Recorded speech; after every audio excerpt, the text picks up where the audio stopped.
Hi friends, எல்லாம் எப்படி இருக்கீங்க? நல்லா இருக்கீங்க நினைக்கிறேன். நம்ம இன்றைக்கி என்ன பார்க்க போகிறோன்னா, ரொம்ப நாளாகவே நிறைய பேர் என்கிட்ட ஒரு சில கொஸ்டின் கேட்டிருந்தீங்க. அதான் ஃப்ரெண்ட்ஸ் பார்க்க போகிறோம். ஃப்ரெண்ட்ஸ் என்ன கொஸ்டின்னா, நம்மள்ட்ட ப்ரோ நான் புது புறா வாங்கியிருக்கேன். நான் இப்போ தான் புறா வளர்க்க ஆரம்பிக்கேன். எப்படி ப்ரோ அதை எங்கள் வீட்டில் பழக்கி பறக்க வைக்கன்னு சொல்லிட்டு கேட்டிருந்தாங்க. ரெண்டாவது கொஸ்டின் என்னதுன்னா, ப்ரோ நான் ஆல்ரெடி புறா வளர்க்குறேன், புது புறாவும் வாங்கியிருக்கேன். அந்த புது புறா நான் எப்படி என் பழைய புறா கூட செட் பண்ணி பறக்க வைக்கன்னு சொல்லிட்டு கேட்டிருந்தாங்க. இந்த ரெண்டுமே ஒரே மாதிரி தான் ஃப்ரெண்ட்ஸ். ஏன்னா புதுசாக புறா வளர்க்குறவங்க ஆல்ரெடி புறா இருக்காது அவங்க வீட்டில். அவங்க ஃபஸ்ட்டுலேருந்து செட் பண்ணணும். ஆனால் புறா வளர்க்குறவங்களுக்கு கொஞ்சம் ஈஸியாக இருக்கும். புறா ஸ்டார்டிங் பண்ணுறவங்களுக்கு கொஞ்சம் டஃப்பாக இருக்கும் புறா வீட்டில் பழக்கிறது. ஆனால் ரெண்டுமே ஒரே மெத்தடில் தான் வரும். நான் அதை தான் ஃப்ரெண்ட்ஸ் போட போகிறேன். இனிமேல் வர வீடியோ ஃபுல்லாக அதில் தான் வரும். இன்னும் ஒரு 3 இதை நான் யோசிச்சுருக்கேன். என்னன்னா, ஒன்று ப்ரீடிங் வீடியோ ஃப்ரெண்ட்ஸ். நம்ம நம்மள்ட்ட இருக்க நிறைய புறா ப்ரீட் பண்ண போகிறோம், அந்த ப்ரீடிங் வீடியோ. ரெண்டாவது நம்மள்ட்ட இருக்க சாதா புறாக்களை எப்படி ஹோம்ஒர்க் புறா மாதிரி ட்ரெயின் பண்ணேன்னு சொல்லிட்டு வீடியோ. அது நிறைய பேருக்கு ஆசை இருக்கும். நம்ம வீட்டில் இருக்க சாதா புறாவும் ஹோம்ஒர்க் புறா மாதிரி வெளிமேச்சல் போயிட்டு ரிட்டன் வீட்டுக்கு வராதான், ஒரு கிலோமீட்டர் 2 கிலோமீட்டர் நம்ம கொண்டு போய் விட்டா ரிட்டன் வராதான்னு சொல்லிட்டு நிறைய பேருக்கு ஆசை இருக்கும். அதான் ஃப்ரெண்ட்ஸ் பார்க்க போகிறோம். மூணாவது என்னன்னா ஃப்ரெண்ட்ஸ், இதுங்க தான் ஃப்ரெண்ட்ஸ். இது என்னன்னா, புதுசாக வாங்குகிற புறாக்களை எப்படி வீட்டில் பழக்கப்படுத்துங்கிறது தான் ஃப்ரெண்ட்ஸ் பார்க்க போகிறோம். ஃப்ரெண்ட்ஸ், இப்போ நானுமே புது புறா வாங்கியிருக்கேன். மொத்தம் 9 புறா வாங்கியிருக்கேன் புது புறா. அதில் ரெண்டு ஹேண்ட் ஃபீடிங் சிக்கு, 2 ஓரளவுக்கு பறக்கிற சிக்கு, மீதி எல்லாமே பெரிய அடல்ட் புறா தான். இப்போ உங்களுக்கு ஒரு கேள்வி வரும், எதுக்காக புறா ஃபேஸ்லலாம் நீங்கள் பெயிண்ட் பண்ணி வச்சுருக்கீங்கன்ட்டு.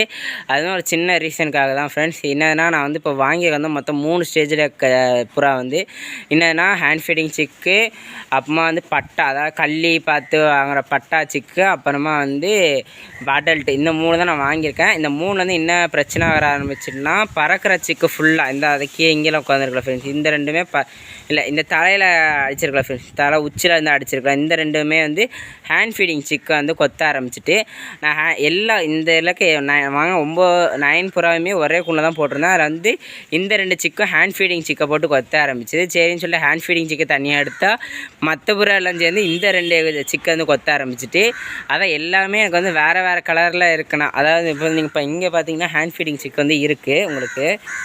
இந்த இதில் ஒரு சிக்கு பிளாக்கு, ஒரு சிக்கு ஒயிட்டு. இந்த கலரில் இருந்தால் கூட நான் கூண்டில் அடைக்கும் போது எனக்கு ஈஸியாக தெரிஞ்சிடும், எந்த புறா எந்த புறா கூட விட்டால் கொத்துன்னு தெரிஞ்சிடும். ஆனால் இப்போ என்கிட்ட இருக்கிறது எல்லாமே ப்யூர் ஒயிட்டு ஃப்ரெண்ட்ஸ். இதில் எது எதை கொத்துன்னு சுத்தமாக தெரியாது அடைக்கும் போது. அதனால தான் நான் ஒவ்வொரு இதுக்கும் ஒவ்வொரு கலர் அடிச்சு விட்ருக்கேன். கழுத்தில் 3 கழுத்தில் கரெக்டாக வாய்க்கு கீழே கலர் அடிச்சிருப்போம். அந்த 3 ஒன்றா கிடக்கும்.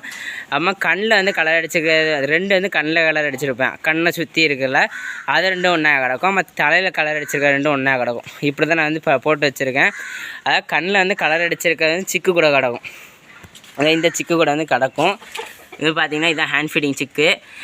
இங்கே கிடக்கும். மற்ற இந்த வாய்க்கு அடியில் கலர் அடிச்சிருக்கிறது ஃபுல்லாக கீழ் கேஜில் இருக்கும். மற்ற 2 பறக்கிற சிக்கு ரெண்டுமே நம்மளோட சைனா கேஜில் இந்த கேஜில் கிடக்கும். இதோ இங்கே இருக்கல, இந்த கேஜில் கிடக்கும். இதுதான் இதுங்களுக்கான கேஜி. நம்மள்ட்ட இங்கே ஒரு கேஜி இருக்குது. ஆனால் இது வேறு ஒரு ரீசனுக்காக நம்ம வச்சுருக்கோம் ஃப்ரெண்ட்ஸ். அதான் ஃப்ரெண்ட்ஸ், இந்த வீடியோவே நம்ம பேச ஆரம்பிச்சு ரொம்ப நேரம் ஓடிட்டு ஃப்ரெண்ட்ஸ். இப்போ நிறைய பேருக்கு நம்ம இப்போ ஒரு சின்ன டிப்ஸு மட்டும் பார்ப்போம் ஃப்ரெண்ட்ஸ். இந்த வீடியோக்கான டாப்பிக்குள்ளே இன்னும் வரவே இல்லை. நான் வெளியே தான் பேசிக்கிட்டு இருக்கேன். ஆனால் இப்போ நம்ம இந்த வீடியோக்கான டாப்பிக்குள்ளே வருவோம். நான் இப்போ வாங்கியிருக்கிறது எல்லாமே எங்கேருந்து வாங்கியிருக்கேன்னா ஃப்ரெண்ட்ஸ், ஒருத்தவங்க வீட்டில், ஏதாவது எங்கள் வீட்டிலேருந்து ஒரு 5 to 6 கிலோமீட்டர் சரௌண்டிங்லேருந்து 5 to 6 இல்லை ஃப்ரெண்ட்ஸ், ஒரு 9 to 10 கிலோமீட்டர் சரௌண்டிங்லேருந்து தான் நான் இப்போ புறா எல்லாமே வாங்கியிருக்கேன். ஃபுல்லாக ப்யூர் ஒயிட்டு தான் வாங்கியிருக்கேன். எதுக்காக நான் இப்போ புது புறா வாங்கியிருக்கேன்னு சொல்லிடுறேன் ஃப்ரெண்ட்ஸ். ஏன்னா நான் என்னோடய பழைய புறா எல்லாத்தையும் விற்றுட்டு புது புறா ஃபுல்லாக அடக்க போகிறேன். அதாவது சாதா புறா, ஹோம்ஒர்க் புறா, கர்ண புறா. நான் ஆல்ரெடி ஒரு வீடியோவில் சொல்லியிருந்தேன், அந்த 3 மட்டும் தான் நான் வைக்க போகிறேன், மீது எல்லாத்தையும் காலி பண்ண போகிறேன்ட்டு. இதில் நம்மளோட சப்ஸ்கிரைபர்கிட்ட நம்மளோட கர்ண புறா ஆல்ரெடி விற்றாச்சு ஃப்ரெண்ட்ஸ். நம்ம கர்ணப்புறா, நம்மள்ட்ட பிளாக் கர்ணம் உண்டு ஃப்ரெண்ட்ஸ். நம்ம பழைய சப்ஸ்கிரைபர்ஸ் எல்லாருக்கும் தெரியும், புது சப்ஸ்கிரைபர்ஸ் தெரியாது. பழைய சப்ஸ்கிரைபர் எல்லாருக்கும் தெரியும். நம்மளோட வந்து பியூர் பிளாக்ல ஒரு ஜோடி கரணம் வந்து கிடந்துச்சு. அது வந்து நம்ம வந்து இப்போ வித்தாச்சு. நம்ம சப்ஸ்கிரைபர் வந்து கமெண்ட் பாக்ஸில் வந்து கேட்டிருந்தாங்க. ஓகேன்னு சொன்ன வந்து வித்தாச்சு. அதை வந்து விற்றுட்டோம். அது போக நம்மள்ட்ட வந்து ஒரு 12 ஃபேன்சி கிட்ட வந்து இருக்குது. அதையுமே நம்ம விற்றுட்டு இப்போது நிறைய புறா வந்து நம்ம வந்து இப்போ காலி தான் ஃப்ரெண்ட்ஸ் பண்ண போகிறோம். காலி பண்ணிட்டு திரும்பி ஃபஸ்ட்லேருந்து புறா வந்து வாங்கி விடுவோன்னு சொல்லிட்டு ஒரு ஐடியாவில் இருக்கேன். நம்மள்ட்ட வந்து என்னென்ன புறா தான் சேல்ஸுக்கு இருக்குன்னு சொல்லிட்டு அடுத்த வீடியோவில் வந்து உங்களுக்கு வந்து சொல்கிறேன் ஃப்ரெண்ட்ஸ். இப்போ வந்து நம்மளோட பெரிய கேஜும் இந்த மொட்டை மாலில் இருக்குது. இதுங்க ஃபுல்லாக புது புறானாலும் நான் வந்து என்ன செஞ்சுருக்கேன்னா ஒரு தனியாக ஒரு கேஜ் போட்டு, அதாவது ப்ரீடிங் கேஜில் வந்து நான் இப்போதைக்கு அடைச்சி வச்சுருக்கேன். உங்களுக்கு தெரியும் அந்த கேஜ் பார்த்தாலே, ஏன்னா பழைய வீடெலாம் காமிச்சிருப்பேன் ப்ரீடிங் விட்றது அந்த கேஜில் தானே. இப்போ அதில் தான் நான் அடைச்சி வச்சுருக்கேன். எதனால இந்த புறாக்கெலாம் அந்த புறா கூட சேர்க்கலன்னா அந்த கூண்டு வந்து ஸ்ட்ரென்த் வந்து ஓவராக இருக்குது ஃப்ரெண்ட்ஸ். அதாவது கிட்டத்தட்ட ஒரு 35 புறா வந்து அந்த 35 இல்லை ஃப்ரெண்ட்ஸ், ஒரு 26 புறாக்கிட்ட என்னமோ அந்த கூண்டில் வந்து நிற்கிது. அதுங்க நிற்கிறதுக்கே ரேக் ஃபுல்லாக பற்ற மாட்டேங்குது. ஏன்னா அதில் வந்து நிறைய ரெக்கை வெட்டு புறா, மாதிரி ரெக்கை கெட்டு புறா நிறைய வந்து அதில் கிடக்கு. ஆனால் ஹோமர் ஃபுல்லாக ரெக்கை வெட்டி தான் போட்டு வச்சுருக்கேன். அதுங்க இருக்கிறதுனால கீழே கேஜ் ஃபுல்லாத்தையும் பிடிச்சிருச்சுங்க அதுங்களே. இப்போ நான் இதுங்க ஃபுல்லாக ரெக்கை கெட்டில் தான் இருக்குது. கொண்டு போய் விட்டுனா அதுங்க வந்து ஆல்ரெடி அந்த கூண்டு வந்து நல்லா பழகினதுனால இதுங்களை போட்டு கொத்தும். அதனால் அந்த கூண்டோட ஸ்ட்ரென்த் வந்து கொஞ்சம் குறைச்சிட்டு இதுங்களை உள்ளே ஏற்றுவோன்ட்டு இருக்கேன். ஏன்னா ஃபேன்சிலாம் நான் குறைச்சிட்டாலே ரொம்ப எனக்கு வந்து புறா வந்து குறைஞ்சிரும். அதனால் என்ற கிட்டத்தட்ட ஒரு 50 புறா இருந்துச்சு. அதிலே நான் வந்து நிறைய குறைச்சி இப்போ 26 புறாக்கு தான் கொண்டு வந்து வச்சுருக்கேன். 50 புறாக்கு மேலே இருந்துச்சு. அதெல்லாம் ஒரு செட்டில் வந்து நம்ம சேல்ஸ் வீடியோ போட்டிருந்தா ஃபுல்லாக வந்து சேல்ஸ் ஆகிட்டு நம்மகிட்ட வந்து நிறைய புறா ஹோமர் ஃபேன்சி மட்டும் வரலாம். ஹோமர்ஸ் அதுவும் நம்ம சப்ஸ்கிரைபர்ஸ் வந்து வாங்கிட்டு போயிட்டாங்க. அதுலேயே ஒரு செட்டில் இப்போ 2வது செட் வந்து நம்ம வந்து சேல்ஸ் போட போகிறோம். அதனால் அதுங்க எல்லாத்தையும் விற்றுட்டு இதுங்களை ஏற்றுவோன்னு இருக்கேன். அது வந்து ஃபஸ்ட் ரீசன். செகண்ட் ரீசன் வந்து எதுக்காகனா இதுங்க மேலே ஃபுல்லாக பூச்சி இருக்குது ஃப்ரெண்ட்ஸ். அதாவது நாய் மேலே வந்து எப்படி உண்ணி வந்து வருமோ அதே மாதிரி இதுங்க மேலேயும் ஒரு சின்ன பெயின் மாதிரி உண்டு. அதான் நம்ம பெரிய மேலக்கு கேஜில் வந்து இருக்க எந்த புறாக்குமே அந்த வந்து பெயின் வந்து கிடையாது. நம்ம கரெக்டாக பூட்டாக்ஸ் மருந்து வந்து ஒரு 3 மந்த்ஸுக்கு 1 டைம் வந்து அடித்து எல்லாத்தையுமே வந்து சாவடிச்சிருவோம். இதுங்க வந்து புது புறானால இதுங்க உடம்புல ஃபுல்லாகவே இருக்குது. இதுங்களை அது மேலே அங்கே விட்டோன்னா அதுங்களுக்கும் சேர்த்து வந்துடும். நம்ம எல்லா புறாவும் பிடிச்சி அடிக்கும். மொத்தம் 35 புறா இருக்குது. 35 புறாவும் பிடிச்சி அடிக்கணும்னா அவ்வளோதான், நான் வந்து காலியாகிடுவேன். அடிக்க கூட பிரச்சனை இல்லை. இங்கே துரத்தி பிடிக்கிறதுக்குள்ளே நான் காலியாகிடுவேன்.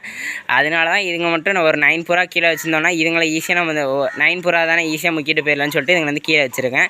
இந்த 2 ரீசனுக்காக தான் ஃப்ரெண்ட்ஸ் கீழே வச்சுருக்கேன். 3வது ரீசன் வந்து ஒன்று இருக்குது. அது வந்து ஒரு சும்மா ஒரு ரீசன் தான். என்னதுன்னா கீழே வந்து இந்த ஏரியா, அதான் நம்ம வந்து ஃபஸ்ட்லேருந்து நம்ம மேலே இருக்க அந்த புறாங்களுமே ஃபஸ்ட்டு இங்கேருந்து தான் மேலே போச்சே தவிர்த்து நேரடியாக அந்த கொண்டு வந்து நான் எந்த புறாவுமே உள்ள கடையிலேருந்து வாங்கிட்டு வந்தேன்னா 1 வீக் ஆர் 2 வீக்ஸ் 15 டேஸ் வரைக்கும் நான் கீழே தான் வச்சுருப்பேன். கீழே கேஜில் வச்சுட்டு தான் மேலே கொண்டு போய் விடுவேன். ஏன்னா கீழே ஓரளவுக்கு சரௌண்டிங் பார்த்து இங்கே இருக்க மரம் செடி கொடியெலாம் பார்த்துக்கிட்டுனா அது வந்து பறக்கும் போதுமே இதான் நம்ம ஏரியான்னு கொஞ்சம் பார்த்துக்கோன்னு சொல்லிட்டு கீழே வந்து விட்டுருக்கேன். அது போக மெயினாக வந்து எதுக்கு விட்ருக்கேன்னா மேலே பழகிட்டுனா நான் வந்து கீழே கொண்டு வரது ரொம்ப கஷ்டமாயிரும். ஏன்னா கீழே வந்து ஃபுல்லாக மண் தரேன், மேலே வந்து மொட்டை மாடி ஃபுல்லாக உச்சி வெயில் அடிக்கும். நான் வந்து புறாவை திறந்து விட்டுனா புறா அப்படியே கொஞ்ச நேரம் வந்து இங்கே இறங்கி நிற்கிறதுக்காக பழக்கப்படுத்துறதுக்கு தான் இங்கே கொண்டு வந்து விட்டுருக்கேன். இங்கேயே ஃபஸ்ட்டு பழக்கப்படுத்தி 2வது மேலே கொண்டு போகிறேன். இதுதான் ஃப்ரெண்ட்ஸ் 3வது ரீசன். வந்து இது வந்து ரீசன்னு சொல்ல முடியாது. இது வந்து நான் இந்த 2 ரீசன் ஃபஸ்ட்டு சொன்ன 2 ரீசன் தான் வந்து ரீசனு. 3வது வந்து சும்மா தான். இதுக்காக தான் ஃப்ரெண்ட்ஸ் நம்ம வந்து நெக்ஸ்ட்டு, அதாவது இந்த வீடியோ வந்து ஒரு 8 மினிட்ஸில் வந்து போயிட்டு ஃப்ரெண்ட்ஸ். இதுக்கு மேலே நம்ம வந்து வீடியோ பண்ணால் யாரும் பார்க்க மாட்டாங்க. உண்மையாக சொல்ல போனால் யாரும் பார்க்க மாட்டாங்க. அதனால் நம்ம வந்து நெக்ஸ்ட்டு வீடியோவில் வந்து நம்ம வந்து பார்க்க ஆரம்பிப்போம் ஃப்ரெண்ட்ஸ். நம்ம எப்படி இந்த புறா வந்து வீட்டில் பழக்கப்படுத்தி பறக்க வைக்கிறோம், நம்ம எங்கேருந்து வாங்கணும், எப்படி இந்த புறா வந்து செலக்ட் பண்ணி வாங்கணும், எல்லாத்தையுமே நம்ம நெக்ஸ்ட் வீடியோ வந்து பார்ப்போம் ஃப்ரெண்ட்ஸ். ஓகே ஃப்ரெண்ட்ஸ், இந்த வீடியோ பிடிச்சினா மறக்காமல் லைக் பண்ணுங்கள், ஷேர் பண்ணுங்கள். ஏதாவது டவுட்னால் கீழே கமெண்ட் பண்ணுங்கள். ஓகே ஃப்ரெண்ட்ஸ், பாய். நம்ம நெக்ஸ்ட் வீடியோவில் பார்ப்போம் ஃப்ரெண்ட்ஸ்.